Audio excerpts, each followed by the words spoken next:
From working with hundreds of business leaders, I've learned an important truth: that emotional intelligence rises in importance the further you rise in leadership.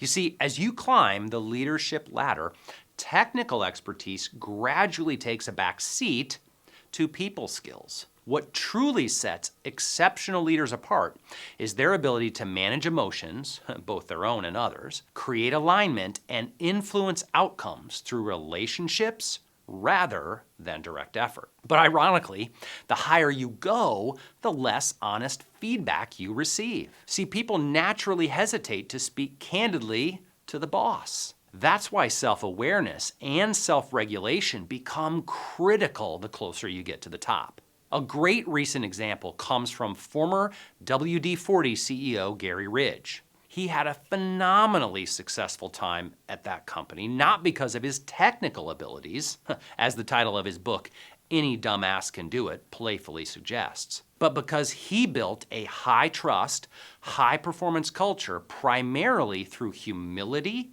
and emotional intelligence. So how can you continue developing your emotional intelligence as your leadership responsibilities grow?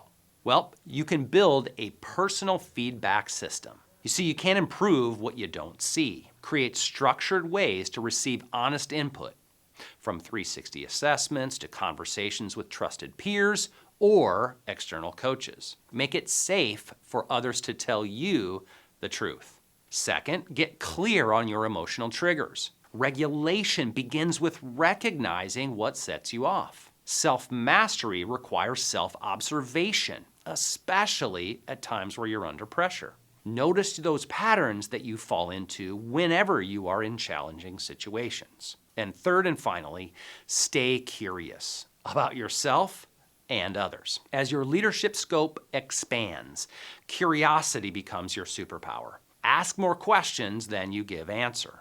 And when emotions flare, pause and consider, what else might be happening here? The most effective leaders aren't necessarily the smartest in the room. They're the ones who truly know themselves and continuously work to understand their teams better. If you follow these 3 steps, you will grow with fewer blind spots.